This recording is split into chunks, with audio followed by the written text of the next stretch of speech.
Hello friends, welcome to star education. देखिए आज हम एनसीईआरटी का 9 चैप्टर करेंगे। हिस्ट्री की एनसीईआरटी है 6 क्लास की ये। इससे पहले हम 8 कंप्लीट कर चुके हैं। देखिए आपको एनसीईआरटी ऐसे पढ़नी है जैसे, देखिए एक बार आपको ऐसे ही देखनी है ये वीडियो सिर्फ, और दूसरी बार फिर इसको देखना है और आपको इसके साथ साथ नोट्स बना के चलने हैं, जिसको मैं बोलती हूँ कि ये बहुत इंपॉर्टेंट है, इससे क्वेश्चन बन जाता है। तो वो आपको नोट करने हैं और फिर उनका रिवीजन करना है। देखिए हिस्ट्री एक ऐसा सब्जेक्ट है जिसे शुरू से पढ़ा जाता है, बिल्कुल स्टार्टिंग से। अगर हम स्टेप बाय स्टेप इसको पढ़ते हैं तभी हमें ये समझ आती है। अगर हम इसे बीच से पढ़ते हैं, रटते हैं, तो ये हमें बिल्कुल नहीं समझ आती। तो इसलिए इसको स्टार्टिंग से पढ़ना ज़रूरी है। आप हर वीडियो को एक एक बार सिर्फ देखो और दूसरी बार उससे नोट्स बनाओ, तब आपको बिल्कुल समझ आएगी ये। तो स्टार्ट करते हैं हम। देखिए आज हम व्यापारी, राजा और तीर्थयात्रियों के बारे में पढ़ेंगे। व्यापारी जो विदेशों से व्यापार करते थे हमारे देश के साथ, और तीर्थयात्री जो तीर्थ यात्रा के लिए आते थे यहाँ पर। तो शुरू करते हैं हम। जो इम्पोर्टेंट होगा वही सब पढ़ेंगे हम। देखिए आपको मेरी वीडियो से कोई थोड़ा सा भी बेनिफिट होता है, आपको अच्छा लगता है, तो प्लीज़ लाइक कीजिए और चैनल को सब्सक्राइब कर लीजिए, ताकि ये वीडियो आपके पास इसका नोटिफिकेशन जल्दी पहुँचे। तो स्टार्ट करते हैं। देखिए यहाँ से पढ़ते हैं हम। दक्षिण भारत सोना, मसाले, खास तौर पर काली मिर्च तथा कीमती पत्थरों के लिए प्रसिद्ध था। देखिए दक्षिण भारत जो था वो सोने के लिए प्रसिद्ध था और मसालों के लिए, मसालों में खासकर काली मिर्च। देखिए काली मिर्च के लिए बहुत प्रसिद्ध था। आपने सुना भी होगा, वास्को डी गामा जब भारत आया था तो वो कालीकट तट पर रुका था केरल के, तो वहाँ से वो काली मिर्च लेकर गया था और उसने काली मिर्च को यूरोप में जाकर उसने 60 गुना कीमत पर बेचा था। 60 गुना अधिक यहाँ से कीमत पर बेचा था और उसको बहुत मुनाफा हुआ था। फिर वो दोबारा आया था, फिर वो इसका व्यापार करने लगा था। तो आगे देखते हैं। ऐसे ही जो रोम साम्राज्य था वहाँ से व्यापार होता था। काली मिर्च की रोमन साम्राज्य में इतनी मांग थी कि इसे काले सोने के नाम से बुलाते थे। व्यापारी इन सामानों को समुद्री जहाज़ों और सड़कों के रास्ते में रोम पहुंचाते थे। दक्षिण भारत में ऐसे अनेक रोमन सोने के सिक्के मिले हैं, इससे अंदाज़ा लगाया जाता है कि उन दिनों रोम के साथ बहुत अच्छा व्यापार चल रहा था। तो देखिए रोम के सिक्के मिले हैं दक्षिण भारत से, तो इससे पता लगता है कि रोम का व्यापार चल रहा होगा। यहाँ से चीज़ें ले जाते थे और अपने सोने के सिक्के देकर जाते होंगे। नेक्स्ट देखते हैं। ये व्यापारी से जुड़ी एक कविता है, संगम कविताओं में मिली है ये इतना इम्पोर्टेंट नहीं है। आगे देखते हैं। व्यापारियों ने कई समुद्री रास्ते खोज निकाले। इनमें से कुछ समुद्र के किनारे चलते थे, कुछ अरब सागर और बंगाल की खाड़ी पार करके करते थे। तो देखिए जो व्यापारी थे इन्होंने ही हमारे इंडिया से रोम तक जाने के लिए जो समुद्री रास्ते थे वो खोजे थे। नाविक मानसूनी हवा का फ़ायदा उठाकर अपनी यात्रा जल्दी पूरा कर लेते थे। जो नाविक होते थे, देखिए नाव से आते थे, जहाज़ से, नाव से आते थे इंडिया, और जब हवा चलती थी, देखिए पूरब को हवा चलती थी, तो वो इंडिया जल्दी पहुंच जाते थे। देखिए उनकी जो नाव होती थी उस समय मानसून पर ही निर्भर होती थी। अगर पश्चिम की ओर हवा चल रही है तो उनका जहाज़ पश्चिम की ओर मुड़ जाता था, इसलिए उनको बहुत बहुत दिन लग जाते थे आने जाने के लिए। वे अफ्रीका या अरब के पूर्वी तट से इस उपमहाद्वीप के पश्चिमी तट पर पहुंचना चाहते थे, तो दक्षिण पश्चिम मानसून के साथ चलना पसंद करते थे। इन लंबी यात्राओं के लिए मजबूत जहाज़ों का निर्माण किया जाता था। नेक्स्ट देखते हैं। समुद्री तटों से लगे राज्य। इस उपमहाद्वीप के दक्षिण भाग में बड़ा तटीय प्रदेश है। देखिए जो हमारा इंडिया है, ये देखिए यहाँ पर बंगाल की खाड़ी है, पानी पानी है, ये भी तटीय राज्य हैं इधर से, और इधर अरब सागर है, इधर अरब सागर है, तो इधर के भी सारे राज्य तटीय हैं, तटीय प्रदेश हैं। तो यही बोल रहा है ये तटीय प्रदेश हैं। इनमें बहुत से पहाड़, पठार और नदी के मैदान हैं। आपने देखा होगा यहाँ पर देखिए पहाड़ ही पहाड़ हैं और बीच यहाँ पर समतल है, फिर यहाँ पर पहाड़ हैं। नेक्स्ट देखते हैं। नदियों के मैदानी इलाकों में कावेरी का मैदान सबसे उपजाऊ है। जो कावेरी नदी निकलती है कर्नाटक से और ये तमिलनाडु की तरफ जाती है, ये इसका देखिए, इसका जो इलाका है, मैदानी इलाका है, वो सबसे ज़्यादा उपजाऊ माना जाता है। मैदानी इलाकों तथा तटीय इलाकों के सरदारों और राजाओं के पास धीरे धीरे काफ़ी संपत्ति और शक्ति हो गई। संगम कविताओं में मूवेंदार की चर्चा मिलती है। ये एक तमिल शब्द है जिसका अर्थ 3 मुखिया है। देखिए मूवेंदार, मूवेंदार ये इम्पोर्टेंट है। इससे क्वेश्चन बनता है कि मूवेंदार किसे कहा जाता था, तो ये 3 शासक थे, उनको कहा जाता था। इसका प्रयोग 3 शासक परिवारों के मुखियाओं के लिए किया गया है। ये थे चोल, चेर तथा पांडे। देखिए चोल, चेर, पांडे जो थे ये दक्षिण भारत में राज करते थे और इन्हीं को कहा जाता है मूवेंदार। मूवेंदार क्वेश्चन बनता है ये कि मूवेंदार किसे कहा जाता था प्राचीन भारत में, तो चोल, चेर तथा पांडे को, जो करीब 2300 साल पहले दक्षिण भारत में काफ़ी शक्तिशाली माने जाते थे। देखिए 2300 साल पहले, 2300 साल पहले ही मौर्य साम्राज्य की स्थापना हुई थी, लेकिन वो उत्तर भारत में थे और दक्षिण भारत में चोल, चेर तथा पांडे थे। नेक्स्ट देखते हैं, इन तीनों मुखियाओं के अपने अपने 2 सत्ता केंद्र थे। इनमें से एक तटीय हिस्से में, दूसरा अंदरूनी हिस्से में था। देखिए तीनों मुखिया जो थे ये दो दो जगहों पर राज करते थे, सत्ता के केंद्र थे इनके। एक तटीय हिस्से में था और एक अंदरूनी हिस्से में था। इस तरह 6 केंद्रों में से 2 बहुत महत्वपूर्ण थे। जो ये 3 लोग 6 केंद्रों पर राज करते थे, उसमें से 2 जो थे बहुत महत्वपूर्ण थे। एक था देखिए चोलों का पत्तन पुहार, पत्तन मतलब बंदरगाह होता है जहाँ जहाज आके रुकते हैं, उसको बोलते हैं बंदरगाह। और दूसरा था कावेरी पट्टनम, ये देखिए, या पुहार या कावेरी पट्टनम। दूसरा पांड्यों की राजधानी थी मदुरै। तो देखिए ये 2 बहुत इम्पोर्टेंट हैं। एक है पुहार, ये क्वेश्चन पूछा जाता है कि चोलों का पत्तन कौन सा था, पुहार, और पांड्यों का पत्तन कौन सा था या पांड्यों की राजधानी कौन सी थी, तो वो मदुरै थी। मदुरै का नाम आगे आप बहुत बार सुनेंगे, बहुत इम्पोर्टेंट है ये मदुरै, जो तमिलनाडु में था। पुहार भी तमिलनाडु में था। नेक्स्ट देखते हैं, ये मुखिया लोगों से नियमित कर के बजाय उपहारों की मांग करते थे। ये लोग लोगों से नियमित टैक्स नहीं लेते थे, ये उपहार लेते थे। कभी कभी ये सैनिक अभियानों पर भी निकल पड़ते थे और आसपास के इलाकों से शुल्क वसूल कर लाते थे। इनमें से कुछ धन वे अपने पास रख लेते थे, बाकी अपने समर्थकों, नाते रिश्तेदारों, सिपाही, कवियों के बीच बांट देते थे। ये देखने इतना इम्पोर्टेंट नहीं है, आगे पढ़ते हैं।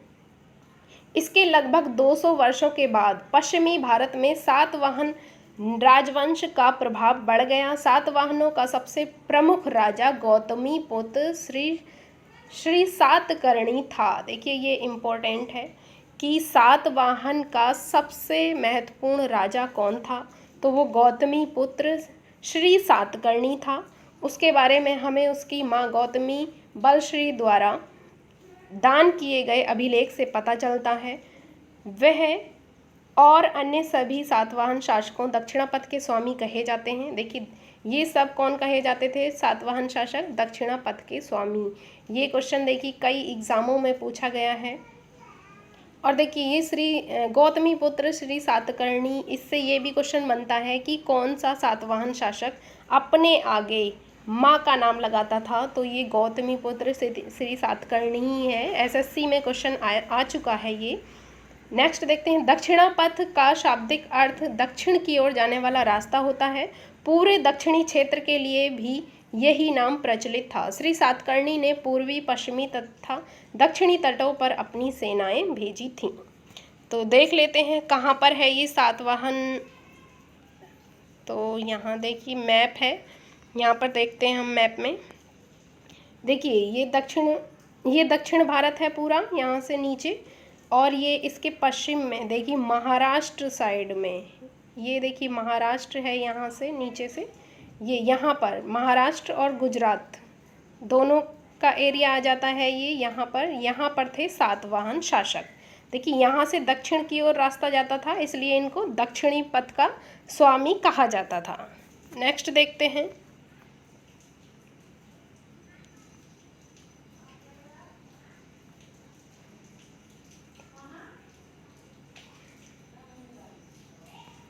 नेक्स्ट आ जाता है ये रहा।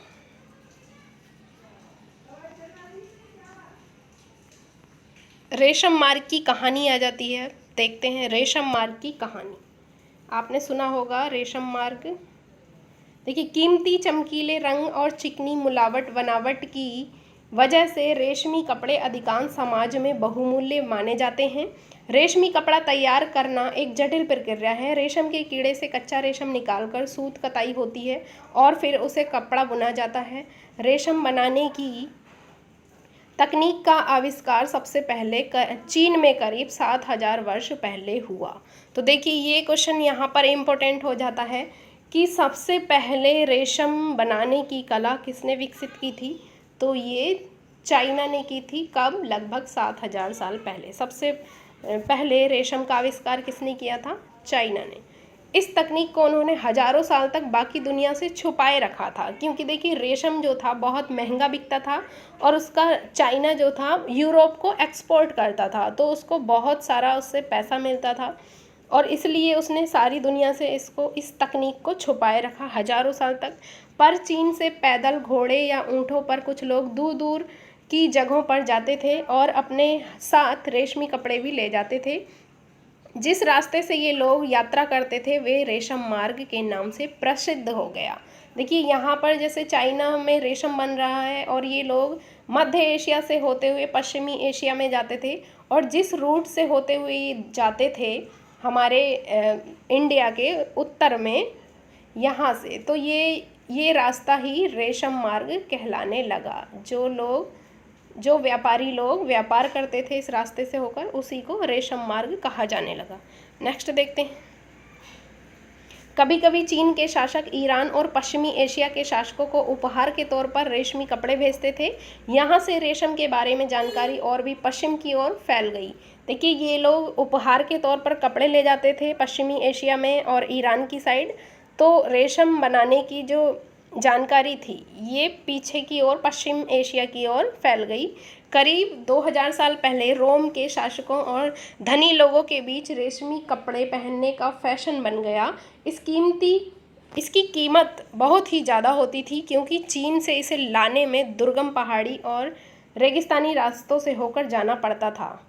यही नहीं, रास्ते के आसपास रहने वाले लोग व्यापारियों से यात्रा शुल्क भी मांगते थे। देखिए, व्यापारी जिस रास्ते से होकर जाते थे, यहाँ पर जो भी राजा होते थे वो इनसे शुल्क लेते थे व्यापार करने का, कि तुम हमारे रास्ते से निकल के जा रहे हो इसलिए ये जो कपड़ा था यूरोप में बहुत अधिक कीमत पर बेचा जाता था। नेक्स्ट देखते हैं। ये तो इसी के बारे में इतना इम्पोर्टेंट नहीं है। सिल्क रूट पर नियंत्रण हाँ, यहाँ से देखिए, सिल्क रूट पर नियंत्रण रखने वाले शासकों में सबसे प्रसिद्ध कुषाण थे। ये देखिए, बहुत इम्पोर्टेंट क्वेश्चन है ये, कि सिल्क रूट पर जो सिल्क रास्ता था जहाँ से लोग होकर जाते थे, उस पर सबसे प्रसिद्ध कौन थे? कौन से राजा ने राज किया था उस रास्ते पर? तो वो कुषाण थे। कुषाण मध्य एशिया से आए थे और हमारे भारत में आकर बस गए थे। नेक्स्ट देखते हैं। करीब 2000 साल पहले मध्य एशिया तथा पश्चिमोत्तर भारत पर इनका शासन था। देखिए, पहले मध्य एशिया पर था, फिर पश्चिमोत्तर भारत की साइड में आ गए थे ये आकर। पेशावर और मथुरा, देखिए उत्तर कहाँ होता है? ऊपर की ओर, और दक्षिण नीचे। पूरब, ये हो गया पूरब और ये हो गया पश्चिम।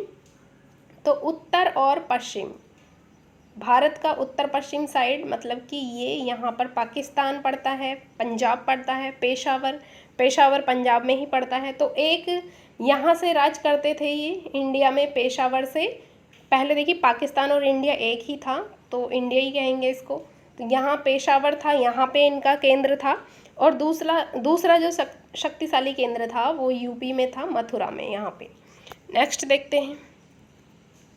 इनके शासनकाल में ही नेक्स्ट है हाँ, तक्षशिला भी इनके ही राज्य का हिस्सा था। देखिए, तक्षशिला, इससे कई क्वेश्चन बनते हैं। कहाँ है ये? आधुनिक पाकिस्तान में ही है, रावलपिंडी जिले में है ये। तो तक्षशिला, इससे एक क्वेश्चन बनता है कि दुनिया का सबसे पुराना शिक्षा केंद्र या विश्वविद्यालय कौन सा था, कहाँ था? तो वो तक्षशिला में ही था।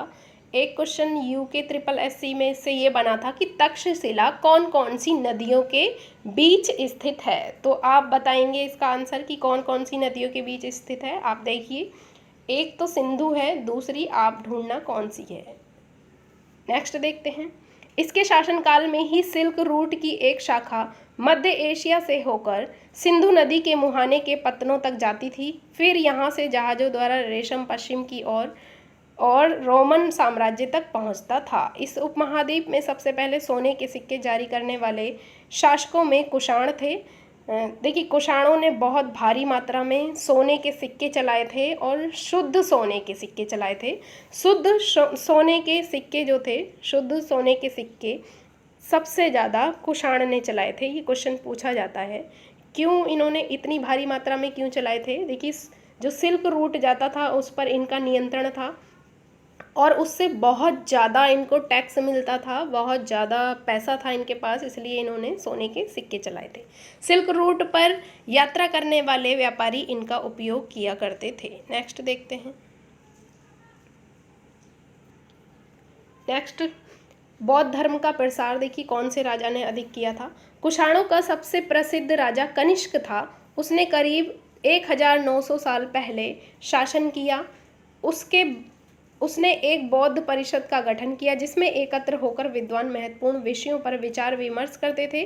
बुद्ध की जीवनी बुद्धचरित, देखिए बुद्ध की जीवनी है बुद्धचरित के रचनाकार कवि अश्वघोष कनिष्क के दरबार में रहते थे। देखिए, मोस्ट इंपॉर्टेंट क्वेश्चन है कि बुद्धचरित की रचना किसने की, अश्वघोष ने की, एक क्वेश्चन।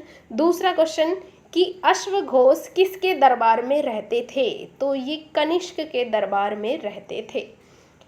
नेक्स्ट, अश्वघोष तथा अन्य बौद्ध विद्वानों ने अब संस्कृत में लिखना शुरू कर दिया था। देखिए, जो पहले के लोग थे बुद्ध के समय, तो वो पाली भाषा में लिखते थे और अब उन्होंने संस्कृत में लिखना शुरू कर दिया था। देखिए, जिस क्वेश्चन को मैं कहती हूँ मोस्ट इम्पोर्टेंट है, आप उसको नोट कर लीजिएगा और उसका रिवीजन करिएगा। देखिए, तब तक आपको ये याद नहीं रहेगा जब तक उसका आप 8-10 बार रिवीजन नहीं कर लेंगे किसी भी चीज़ का। और हर हफ्ते आप उसको रिवाइज कीजिए, शॉर्ट नोट्स बनाइए, तब आपको हिस्ट्री अच्छे से समझ आएगी। नेक्स्ट देखते हैं। इस समय बौद्ध धर्म की एक नई धारा महायान का विकास हुआ। देखिए, बौद्ध धर्म की एक नई धारा आई थी, महायान। ये क्वेश्चन भी मोस्ट इम्पोर्टेंट है कि किसके शासनकाल में बौद्ध धर्म की नई शाखा का विकास हुआ, महायान शाखा का, तो वो कनिष्क थे, कुषाणों के राजा कनिष्क। इसकी दो मुख्य विशेषताएं थीं। पहले, मूर्तियों में बुद्ध की उपस्थिति सिर्फ कुछ संकेतों के माध्यम से दर्शाई जाती थी। मिसाल के तौर पर उनकी निर्वाण प्राप्ति को पीपल के पेड़ की मूर्ति द्वारा दर्शाया जाता था, पर अब बुद्ध की प्रतिमाएं बनाई जाने लगीं। ये देखिए, बुद्ध की प्रतिमाएं कब बनाई जाने लगी थीं, ये क्वेश्चन बनता है, तो वो कनिष्क के काल में ही बनाई जाती थी। देखिए, पहले क्या होता था, पहले बुद्ध की उपस्थिति होती थी वो उनकी मूर्तियों द्वारा नहीं, उनके संकेतों द्वारा दर्शाई जाती थी। जैसे उन्होंने पीपल के पेड़ के नीचे बैठकर निर्वाण प्राप्त किया था।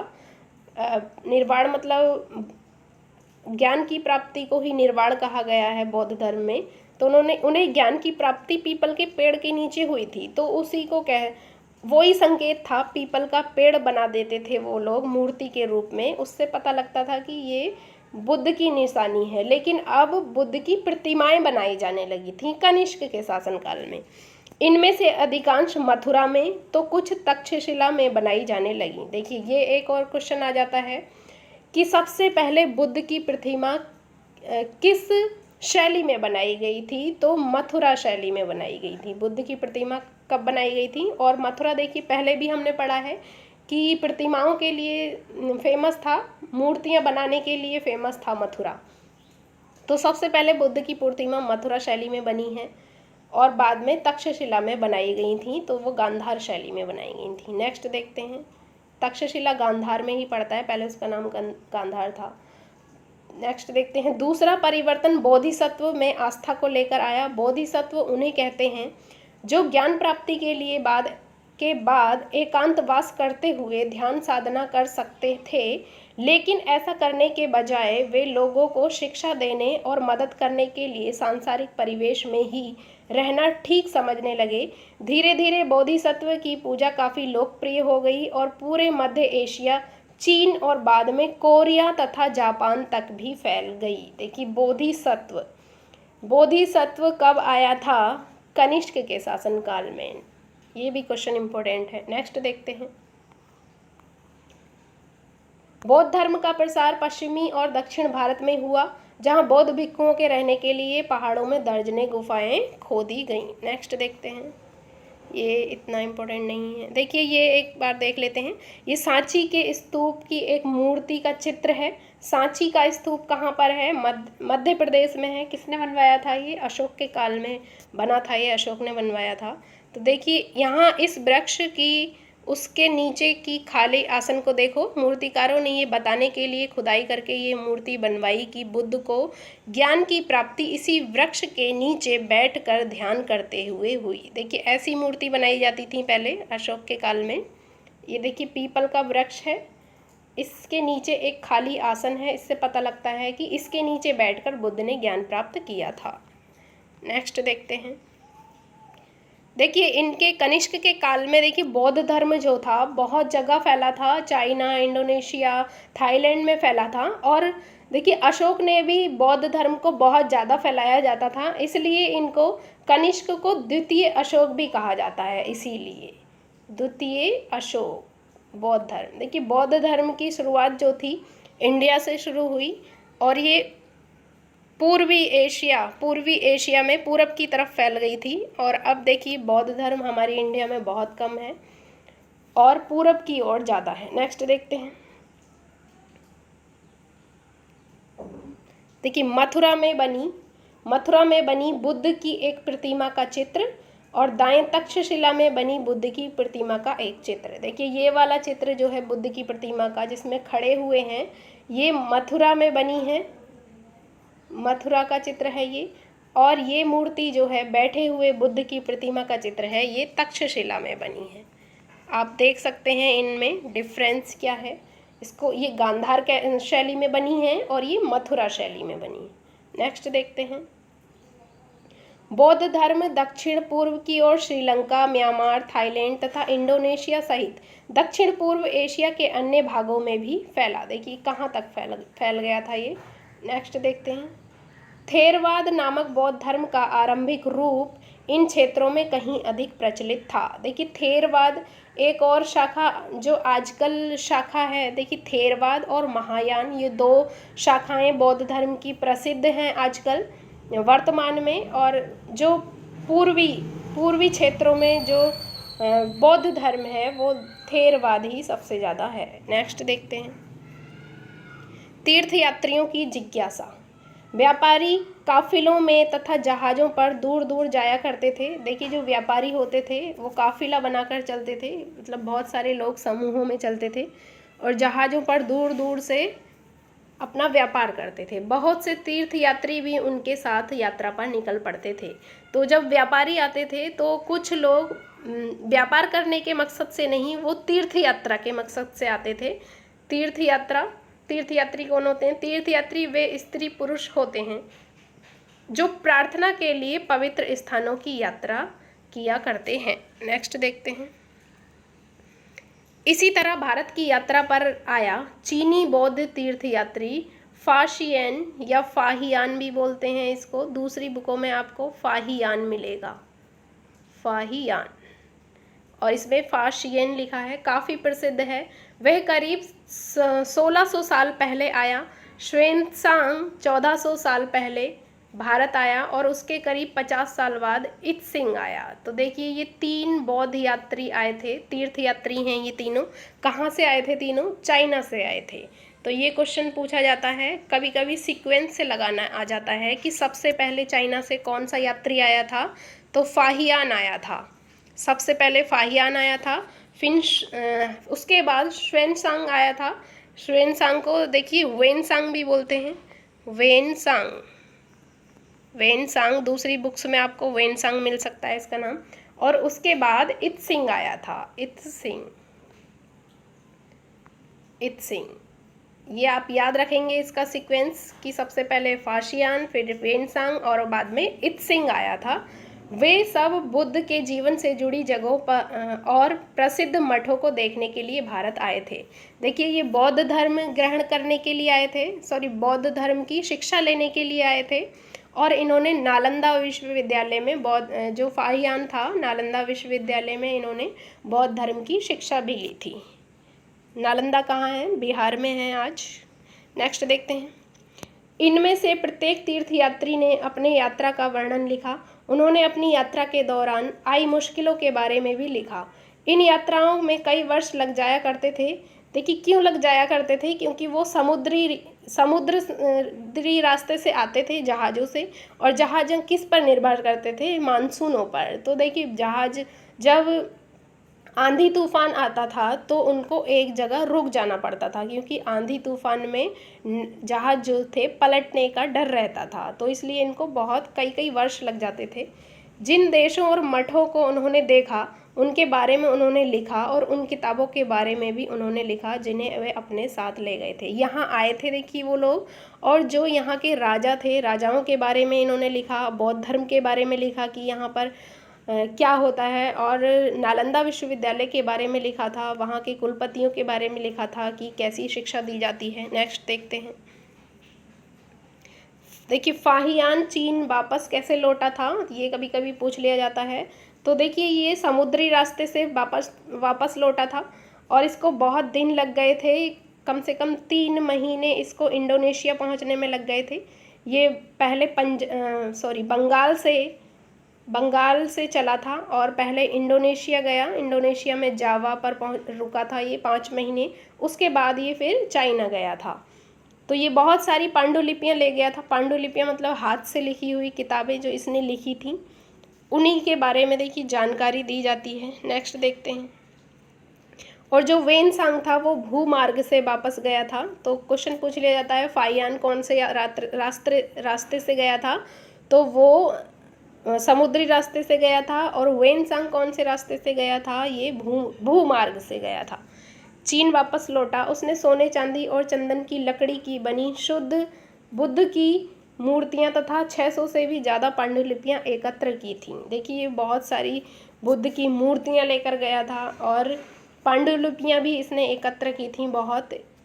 इन्हें वह 20 घोड़ों पर लाद कर ले गया, पर इसमें से 50 पांडुलिपियां उस समय खो गईं जब सिंधु नदी पार करते हुए उसकी नाव पलट गई। देखिए इससे हमारी देखिए थोड़ी हिस्ट्री मिट गई, क्योंकि उसने बहुत सारी चीज़ें उसमें लिखी होंगी हमारी इंडिया के बारे में, जो 50 पांडुलिपियां उस सिंधु नदी में खो गई थीं। अपने जीवन का बाकी हिस्सा उसने बची हुई पांडुलिपियों का संस्कृत से चीनी अनुवाद करने में लगा दिया। देखिए यहाँ पर संस्कृत में लिखा था उसने, और बाद में उसका चीनी में अनुवाद किया था। नेक्स्ट देखते हैं। नालंदा विश्वविद्यालय के बारे में दिया है। देखिए इसमें वेनसांग तथा अन्य तीर्थयात्रियों ने उस समय के सबसे प्रसिद्ध बौद्ध विद्या केंद्र, देखिए उस समय कनिष्क के काल में सबसे प्रसिद्ध बौद्ध विद्या केंद्र जो था वो नालंदा था, बिहार में है। वहाँ पर अध्ययन किया था उन्होंने नालंदा के बारे में देखिए बहुत सारा विवरण किया था। इम्पोर्टेंट नहीं है ये। नेक्स्ट देखते हैं। ये वीडियो थोड़ी लंबी हो जाएगी, लेकिन आपको ध्यान से सुनना है। देखिए हर चीज़ के बारे में ध्यान से देखना है। भक्ति की शुरुआत, देखिए भक्ति की शुरुआत कब हुई, इस वीडियो में बहुत सारा ज्ञान है, आप ध्यान से सुनेंगे। इन्हीं दिनों देवी देवताओं की पूजा का चलन भी शुरू हुआ। बाद में हिंदू धर्म की यह प्रमुख पहचान बन गई। इनमें शिव, विष्णु और दुर्गा जैसे देवी देवता शामिल हैं। देखिए भक्ति की शुरुआत हुई। एक क्वेश्चन पूछा जाता है भक्ति की शुरुआत कहाँ से हुई थी, तो दक्षिण भारत से हुई थी भक्ति की शुरुआत। देखिए मूर्ति पूजा का स्टार्ट हो गई थी, मूर्तियाँ बनने लगी थी इन भगवान की।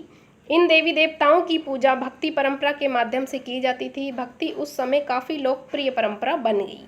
किसी देवी या देवता के प्रति श्रद्धा को ही भक्ति कहा जाता है। भक्ति का पथ सबके लिए खुला था, चाहे वो धनी हो या गरीब, ऊंची जाति का हो या नीची जाति का, स्त्री हो या पुरुष, सबके लिए खुला था। नेक्स्ट देखते हैं।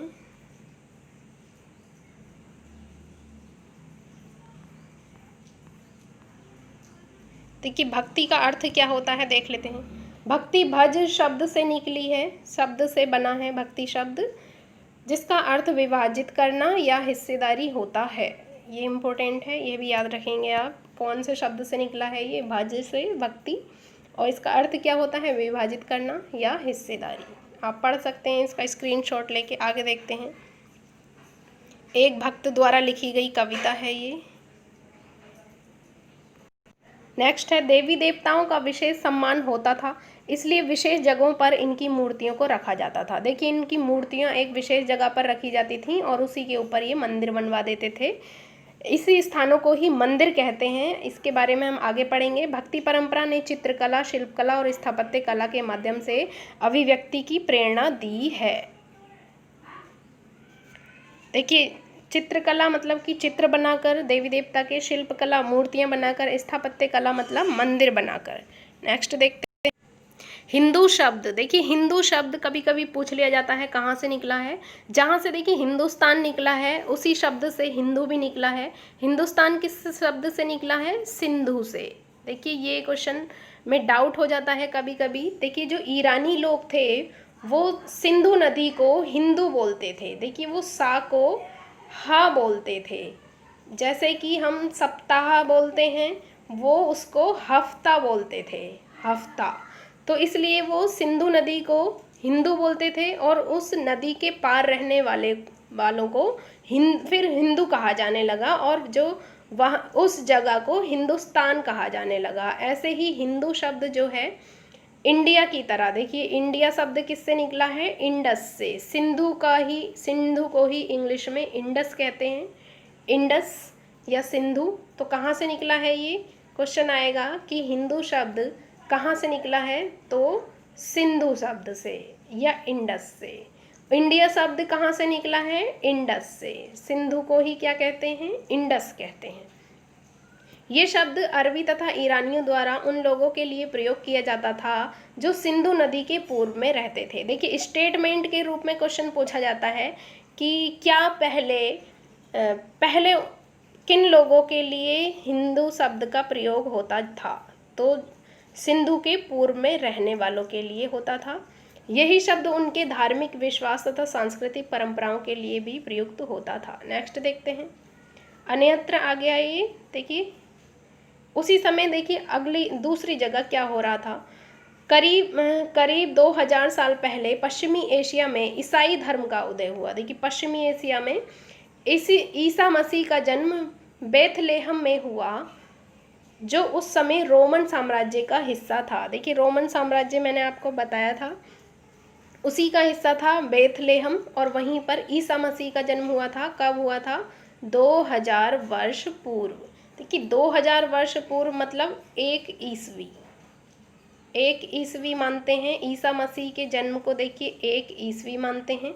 ईसा मसीह का जन्म कब हुआ? 1 ईस्वी को, अब से 2000 साल पहले। देखिए ईस्वी के बाद जो भी वर्ष आते हैं उसको एडी बोलते हैं, एनो डोमिनी अर्थ होता है इसका, या ईस्वी बोलते हैं हिंदी में। और इससे पहले का जो वर्ष होता है, 1 ईस्वी से पहले के जो वर्ष होता है उसको ईसा पूर्व बोलते हैं। ईसा पूर्व या बिफोर क्राइस्ट, मतलब कि क्राइस्ट से ईसा मसीह के जन्म से पहले का समय, और ये बाद का समय ईस्वी बोलते हैं इसको। तो देखिए यहाँ पर अब देखिए क्या चल रहा है? 2020 चल रहा है, मतलब कि इससे अब से 2020 पहले, तो मतलब लगभग कितना आ जाएगा? 2000 साल पहले ईसा का जन्म हुआ था। ईसा मसीह ने स्वयं को इस संसार का उद्धारक बताया। उन्होंने दूसरों को प्यार देने और उसी तरह दूसरों पर विश्वास करने का उपदेश दिया, जिस तरह हर व्यक्ति दूसरों से प्यार और विश्वास करने की उम्मीद करता है। नेक्स्ट देखते हैं, ये आप याद रखेंगे ईसा मसीह का जन्म कब हुआ था, कहाँ हुआ था? बेथलेहम में हुआ था। नेक्स्ट देखते हैं, समाप्त हो गया है ये चैप्टर। देखिए कुछ क्वेश्चन है, इनको कर लेते हैं। दक्षिणापथ के स्वामी किसको कहा जाता था? तो ये सातवाहन शासक थे, महाराष्ट्र और गुजरात साइड में रहते थे। मूवेंदार किसको कहा गया है? चोल चेर पांडे को कहा गया है। अश्वघोष ने किसकी रचना की है? बुद्धचरित की। बोधिसत्व, देखिए बोधिसत्व क्या है? महायान बौद्ध धर्म। और वेनसांग कौन थे? चीनी यात्री था। नेक्स्ट देखते हैं, महत्वपूर्ण तिथियां देख लेते हैं। रेशम बनाने की कला की खोज कब हुई थी? 7000 पहले। कहाँ हुई थी? चाइना में। चोर चेर पांडे लगभग कब इन्होंने शासन किया था? 2300 वर्ष पूर्व। रोमन साम्राज्य में रेशम की बढ़ती मांग कब हुई थी? 2000 साल पहले, ईसा मसीह के जन्म के समय। कुषाण शासक कनिष्क लगभग 1900 साल पहले। फाहियान भारत कब आया? लगभग 1600 साल पहले। वेनसांग की भारत यात्रा, अपार की शिव स्तुति की रचना, ये कब हुई? 1400 साल पहले। तो गाइस, अगर आपको वीडियो अच्छी लगती है तो आप लाइक कीजिए और चैनल को सब्सक्राइब जरूर कर लीजिए ताकि आपको नोटिफिकेशन मिलता रहे डेली। देखिए, आप इस मैप को देख सकते हैं, आप इस मैप का अवलोकन कीजिए। Thank you.